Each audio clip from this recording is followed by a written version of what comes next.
নমস্কাৰ বন্ধু বান্ধৱীসকল আমাৰ চেনেল বেটাৰ লাইফলৈ আপোনালোক সকলোকে স্বাগতম জনাইছো। আজি মই লৈ আহিছো মৰিচা শাকৰ ঠাৰিৰ চৰচৰি আৰু এই ৰেচিপিবিধ খাবলৈ বহুত ধুনীয়া হয়।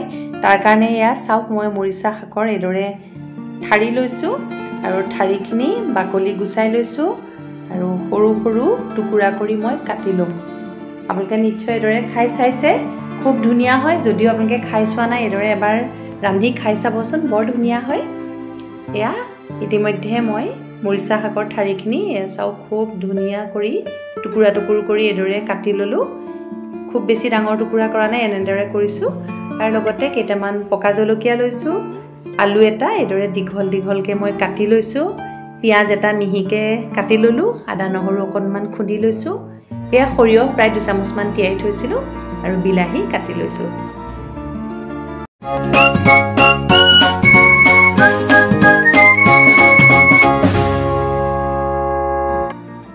এতিয়া মই তিয়াই থোৱা সৰিয়হ কেইচামুচ এদৰে এটা মিক্সিৰ জাৰত দি লৈছো।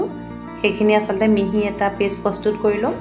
তাৰ লগতে পকা জলকীয়া দুটা দি দিছো আৰু এদৰে ঢাকনখন বন্ধ কৰি মই এয়া চাওক খুব এটা ধুনীয়া মিহি পেষ্ট প্ৰস্তুত কৰি ললো।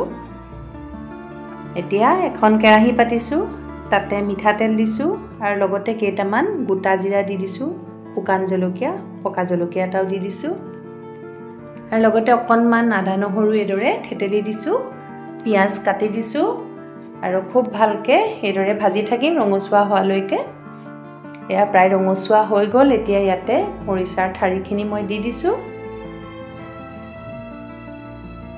লগতে আলু কেইটা কাটি থোৱা সেয়াও দি দিলো। খুব ভালকে এবাৰ এদৰে হেতাৰ সহায়েৰে লৰাই দিছো আৰু ইয়াতে হিচাপ অনুসৰি হালধি দিছো আৰু লগতে হিচাপ অনুসৰি নিমখ দিছো আৰু অকণমান ইয়াতে মই জিৰা গুৰি দিম। এয়া অকণমান জিৰা গুৰি দিলো আৰু কালাৰটো ধুনীয়া হ'বৰ কাৰণে অকণমান জলকীয়া গুৰি দিছো। এতিয়া আটাইখিনি উপাদান আকৌ এবাৰ এদৰে হেতাৰ সহায়েৰে লৰাই দিছো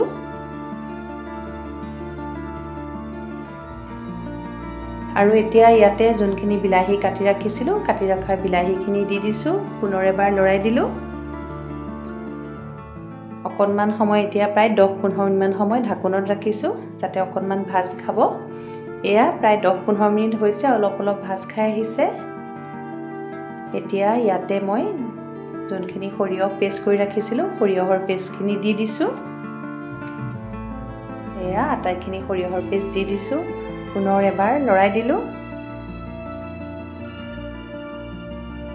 আৰু ইয়াতে অকণমান মিক্সিটো এদৰে পানীৰে আখালি পানীখিনি দি দিছো আৰু ঢাকন লগাই দিম। প্ৰায় 10-15 মিনিটমান সময় ঢাকোনত ৰাখিম। এয়া লাহে লাহে উতলিবলৈ ধৰিছে। এয়া চাওক আমাৰ মৰিচাৰ ডাঠাখিনি খুব ধুনীয়াকৈ এদৰে ভাজ খাই আছে।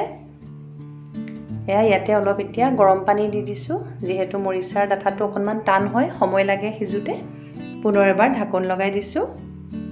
এয়া প্ৰায় 15 মিনিটমান সময় হৈ গৈছে। এয়া চাওক আমাৰ মৰিচাৰ ডাঠাৰ চৰচৰি, ঠাৰি বুলিও ক'ব পৰা যায়, ডাঠা বুলিও কয়। এয়া চৰচৰিখিনি প্ৰস্তুত হৈ গ'ল।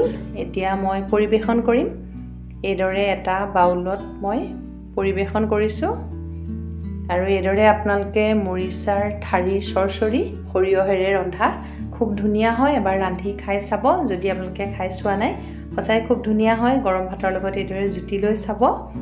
আশা কৰোঁ আজি মৰিচাৰ ঠাৰিৰ চৰচৰি ৰেচিপিবিধ আপোনালোকৰ ভাল লাগিব। চাই থাকিব বেটাৰ লাইফ। Thank U.